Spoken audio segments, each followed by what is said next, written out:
Hi, welcome back. We are still doing Handbook for the New Paradigm, Volume 2, Embracing the Rainbow. We are, for those of you following along, on page 167 on session number 11. And if you're just joining this entire 3 volume set is being recorded, and they are in each separate playlist on the channel. So this one begins in these messages. References to mankind and humanity are one and the same, with no deference or difference intended for male or female. He and his are intended as he/she, and her/his entirely as equals, which they are, with properties of form and purpose that are unique and common. There are certain indisputable facts that are laid as groundwork for the story of humanity as it exists on this planet to unfold in a concise and understandable sequence. And now it looks like we got bullet points here in the book, just so you're aware. So I guess what follows is a list. There are many inhabited planets in this and other solar systems. Many contain self-aware, intelligent life forms. Many are far advanced in conscious awareness of who and what they are within creation as it now exists. Interplanetary travel does now and has existed for what you would term as eons of time. This planet has been and continues to be visited. There are different purposes for these visits by different representatives from various planets. These visitors have and do interact at various levels with life forms on this planet. There indeed are benevolent beings of higher understandings that have been and are now committed to helping humanity on Earth to cope with and transcend the future that is coming forth now. With this understanding that follows is a brief history of many thousands of years for this branch of the human family tree. There was a time in which mankind was indeed a carefree being, what you would refer to as childlike, just as your children begin life as dependent babes that progress through stages of playing life in their own reality, despite the world of adulthood going on all about them.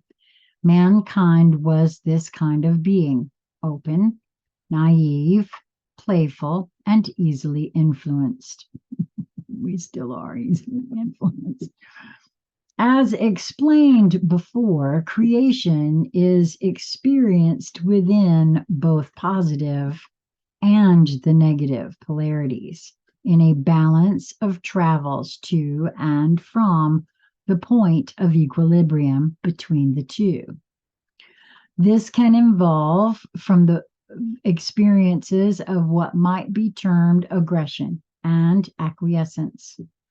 Built into the focused awareness of all conscious or self-aware life forms is a balance for this experience of both polarities. You call it, quote, self-defense, or the innate reaction of, quote, fight or flight, triggered by the automatic insertion of adrenaline into the body. There was a group that, through what you call genetic engineering, changed their life form to eliminate this function. This allowed them to remain in in the positive consciousness experience. A very pleasant way to live indeed. However, it left them defenseless insofar as any form of aggression was concerned. Their solution, instead of reestablishing this balancing function, was to find a less evolved species and have them provide this needed service for them. You guessed it, a group of less evolved humanoids. However, just to make sure they did their job, they were genetically engineered to enhance the adrenal output to make sure they reacted more aggressively than was natural. To make a long story short, this change caused an imbalance that changed the personality and limited the ability of this altered species to know their innate connection to creation. Those who engineered this change then found their intended helpers unstable and threatening rather than being the protectors they had desired. The solution to their problem did not include re-engineering the altered humans so that succeeding generations would return to normal, since that failed to provide an immediate solution to their perceived problem. Instead, they simply shipped them off to a sparsely inhabited planet in a far-off corner of the galaxy, where they were not likely to be discovered, and blame for this failed experiment would not likely be placed on them, even if the forcibly mutated future generations were discovered. To ensure this, all memory of this experience was erased, and no records were allowed to be taken by the altered humans on the trip to Earth. In other words, this branch of humanity was shipped off to what might be termed a prison planet and left to either destroy each other or perhaps eventually work out their genetic imbalance through adaptation. Impossible? Think back to the colonization of the USA or that of Australia. The nation of England emptied their prisons in that process, doing exactly the same thing with hopes of the same result. Did this act of enslavement interfere with the free will of this segment of humanity? Indeed, it did. Why then was it allowed to proceed? The offending planet made the acts by their free will choice, but through the law of attraction, so was the result of drawing to them a complementary experience. The law of attraction works and cannot be escaped by ignoring fact and hiding the evidence. Once you accept this premise, you begin to understand the situation that now surrounds you. However, there is more to this story. This transgalactic shipment was not unobserved. Other advanced humans were aware of the scenario and have, over the eons of time, visited you. It became obvious that adaptation was not eliminating the genetic alteration. Thus, a further experiment was begun. Your Bible refers to visitors finding the daughters of men fair and mating with them. This was in hopes that the introduction of another gene pool into abandoned humanity would, in subsequent generations, eventually overcome the genetic alteration. If not, then the increased intelligence through the hybridization process might allow them to overcome the alteration through coming up with their own solution to the problem. From time to time, the introduction of extra gene pool additions have been made through carefully chosen genetic matching.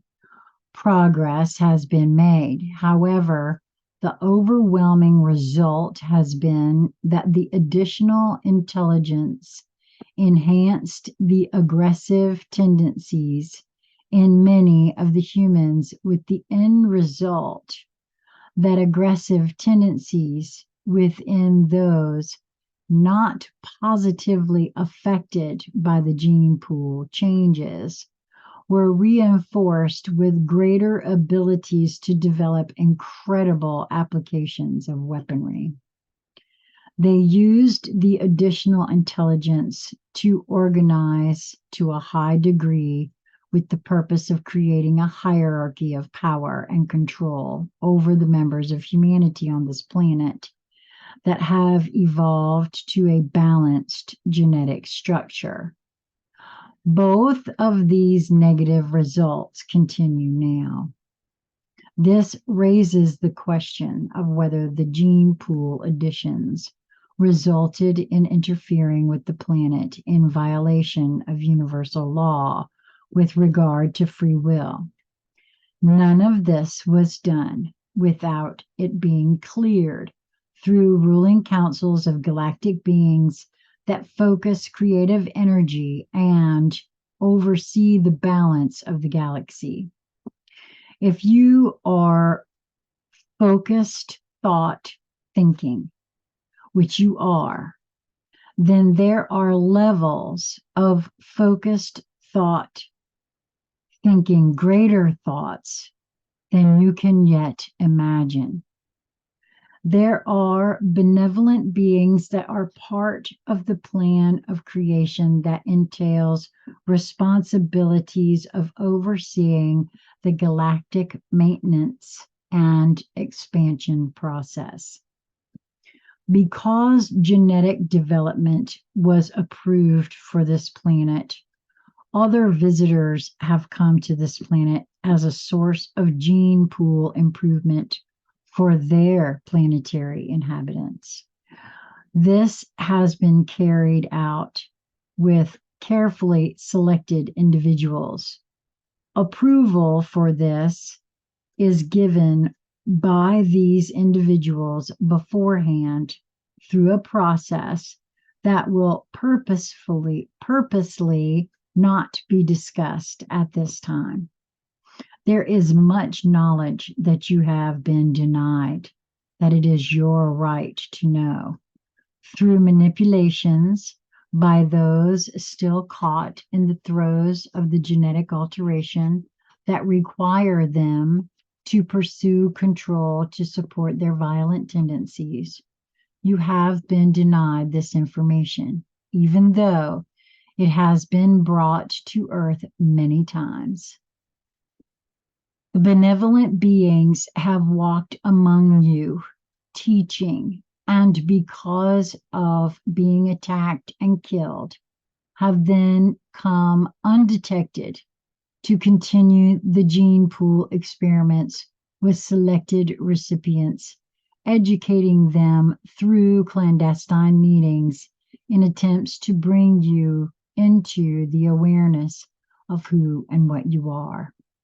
Unfortunately, the powerful controllers distort the teachings and use them for their own gain, and you are left bereft of the needed knowledge to lift yourselves from this morass of violent behavior. The happy news of this story is that there are sufficient numbers of genetically different humans now residing on this planet to change the behavior pattern of the planet back to the normal range. They must, however, find out whom they are and what to do. The question that remained for the benevolent ones was how to do this. If they came themselves, the weaponry would be employed. and death would be the end result. The teachers they instructed have ended up with the same result, and the teachings altered to suit the purposes of the aggressive ones. How then are the wheels to be set into motion to bring this situation to an end? Telepathic, mind to mind communication is a common attribute of humanity, but was lost to the humans marooned on this planet in the genetic alteration.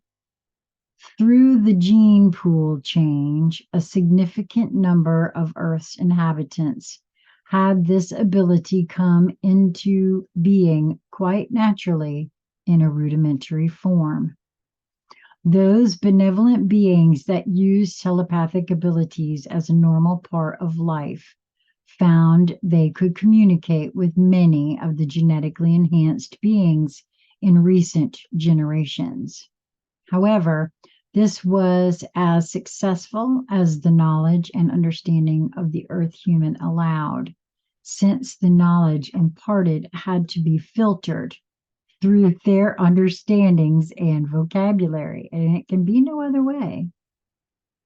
Total awareness of the Earth human could also be pushed aside with the human's permission, and the higher awareness could speak directly. However, this process was limited by the benevolent beings' understanding and awareness of what the human experience entailed.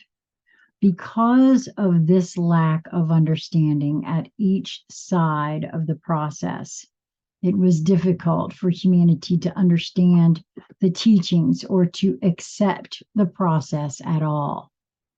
This process has been known as channeling. Partial teaching has been accomplished, but it has not been entirely satisfactory. However, no better way to communicate directly has yet been devised. The enhancement of the understanding of the receiving human has been the only solution thus far, so that more clarity can be incorporated into the information. In order that what is understood from the information made available thus far reaches as many of the genetically corrected humans as possible, it was necessary that the information be spread without being distorted by the controlling powers. Thus, the enhancement in information speed and various means of it were allowed to be given, even though it was assumed that the aggressive group would use it for their own purposes. However, at this time, information to the genetically normal humans can travel to them quite freely. The problem of the moment is to get the information circulating. It should be further noted that the information given through telepathic use of humans must be considered with the discernment of logic, accompanied by the open mind of whether it could possibly contain truth. Truth is individually discerned through the screen of life experience. Absolutely true, and should be weighed and considered carefully by each person. Yes. Enhanced communication is also in the form of books that now contain careful research of what you would call ancient history. These bring forth information from time to time in which the benevolent beings from other planetary systems could walk on the earth in safety. These visits were recorded in the language and art of the day, lacking photographs and written word understood by many people. Myths were told by words and simple symbols that have been misinterpreted both innocently and purposefully. The enlightened teachers purposefully hid much information for later discovery. Some has been found in recent times and has been either destroyed or hidden from you after the discoveries. News of more accurate decoding of what is available is becoming commonly known and is available in books. These books must be read with a great deal of discernment, as often erroneous assumptions were made as to the meanings of the decoded information. It is much more difficult for it to be concealed or misinterpreted because of the education levels of much of humanity and the freedom with which information can now flow between people. It is hoped that many will search out the information and, in a continuing effort, attempt to interpret the information. It is necessary that they come into an understanding that allows them to realize that this is a momentous time for those who are now capable of changing the destiny that is planned for them by the organized, aggressive fellow humans on this planet. Wow. And that's the end of session number 11. And I'll be right back with session number 12. I hope you'll join me.